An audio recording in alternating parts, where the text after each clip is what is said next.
할렐루야! 오늘도 말씀이 우리 삶 가운데 머물고 우리가 그 말씀 안에서 하루를 살아가기를 간절히 원합니다. 오늘 우리가 함께 머무는 시편 14편은 하나님을 노골적으로 부정하는 사람들에 대한 시가 아닙니다. 오히려 이 시편이 다루는 배경은 하나님이 계시다는 말은 남아있지만 하나님을 찾지 않아도 일상이 유지되는 시대입니다. 종교는 존재하지만 삶의 중심에서 하나님이 밀려난 현실입니다. 그래서 시편 기자는 이렇게 말합니다. 어리석은 사람은 마음속으로 하나님이 없다 하는구나. 이 말은 입술의 선언이 아니라 삶의 방식에 대한 진단입니다. 오늘 말씀은 하나님을 믿느냐의 문제가 아니라 하나님을 실제로 찾고 있는가를 묻습니다. 시편 기자가 말하는 어리석음은 지식의 부족이 아닙니다. 하나님이 없다는 말은 철학적인 무신론이 아니라 하나님을 고려하지 않는 삶의 태도를 가리킵니다. 중요한 표현은 입으로가 아니라 마음속으로입니다. 말로는 하나님을 인정하지만 선택과 결정의 자리에서는 하나님이 빠져있는 상태입니다. 그 결과는 분명합니다. 그들은 한결같이 썩어서 더러우니 바른 일을 하는 사람이 아무도 없구나. 하나님이 삶의 중심에서 사라질 때 인간은 자연스럽게 자기 자신을 기준으로 삼게 됩니다. 이것이 시편이 말하는 어리석음이며 자기중심성이 삶을 지배하는 상태입니다. 이어지는 2절과 3절에서 하나님은 하늘에서 사람들을 굽어보시지만 하나님을 찾는 사람을 발견하지 못하십니다. 이는 모두가 같은 죄를 지었다는 말이 아니라 하나님을 찾지 않는 방향이 사회 전체의 기본값이 되었다는 뜻입니다. 이 말씀은 우리에게 이렇게 묻습니다. 나는 하나님을 부정하고 있는가가 아니라 하나님을 찾지 않아도 괜찮다고 여기는 영역을 내 삶에 남겨두고 있지는 않은가. 시편 14편은 불신앙의 가장 깊은 모습이 하나님을 몰라서가 아니라 굳이 찾지 않아도 되는 존재로 만드는 것임을 드러냅니다. 이제 시편 기자는 불신앙의 결과를 개인의 내면에만 머물게 두지 않습니다. 하나님을 찾지 않는 삶은 반드시 관계와 사회의 자리에서 열매를 맺기 때문입니다. 그래서 4절은 이렇게 말합니다. 그들이 밥 먹듯이 내 백성을 먹으면서도 나 주를 부르지 않는구나. 여기서 충격적인 표현은 먹는다는 말입니다. 이는 단순한 착취가 아니라 타인의 삶을 소모품처럼 소비하는 태도를 가리킵니다. 하나님을 부르지 않는 삶은 결국 사람을 하나님의 형상으로 대하지 않게 됩니다. 하나님이 중심에서 사라질 때 남는 기준은 힘과 이익, 효율과 성공입니다. 그 결과 약한 자는 쉽게 이용되고 가난한 자의 계획은 반복해서 좌절됩니다. 그러나 시편은 여기서 멈추지 않습니다. 하나님이 의인의 편이시니 행악자가 크게 두려워한다고 말합니다. 겉보기에는 악인이 자유롭게 행동하는 것처럼 보여도 그들의 삶에는 이미 두려움이 자리 잡고 있습니다. 왜냐하면 그 삶은 하나님의 시선 앞에 서 있지 않기 때문입니다. 반면 주님은 가난한 사람을 보호하시는 분으로 묘사됩니다.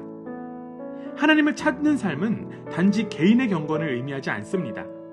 그것은 연약한 자의 편에 서 계시는 하나님의 마음에 참여하는 삶입니다. 다시 말해서 하나님을 찾지 않는 삶은 필연적으로 이웃을 삼키는 구조로 흘러가고 하나님을 찾는 삶은 자연스럽게 보호와 회복의 방향으로 나아갑니다. 이 말씀은 우리에게 중요한 질문을 던집니다. 나의 선택과 말, 판단과 행동은 누군가를 살리는 방향으로 흘러가고 있는가? 아니면 무심코 누군가를 소모시키고 있지는 않은가? 시편 14편은 하나님을 찾는 신앙이 이웃을 대하는 태도에서 가장 분명히 드러난다고 말하고 있습니다.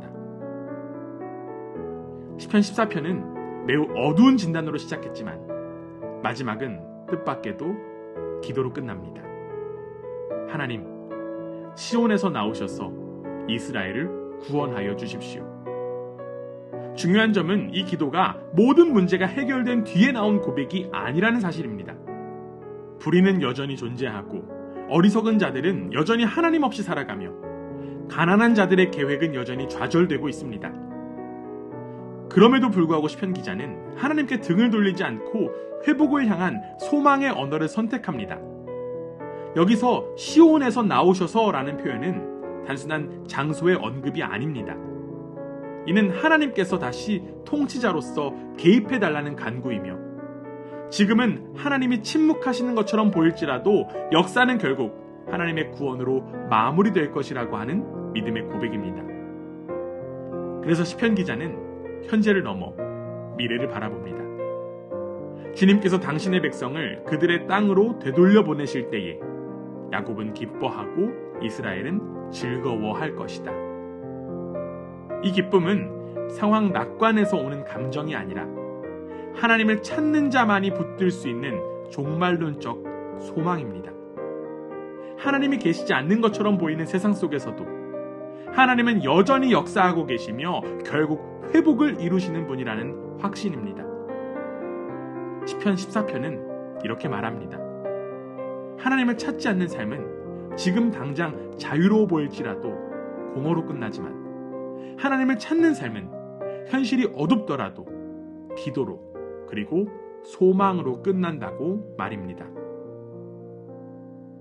사랑하는 여러분, 오늘 시편 14편이 말하는 어리석음은 지적인 문제가 아니라 삶의 방향의 문제입니다. 하나님이 없다고 말하는 입술보다 하나님이 없는 것처럼 살아가는 태도가 더 위험합니다.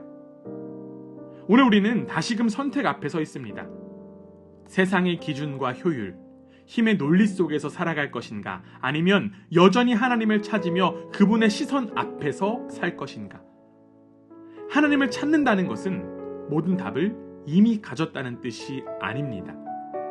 다만 하나님 없이 살 수 없다는 사실을 인정하며 불의와 혼돈 속에서도 회복을 향해 기도하는 삶을 선택하는 것입니다. 오늘 하루 우리의 생각과 선택, 말과 행동 속에서 하나님이 계신 것처럼이 아니라 하나님 앞에서 살아가는 결단이 있기를 원합니다. 그 선택 위에 주님께서 약속하신 회복의 기쁨이 시작될 줄 믿습니다.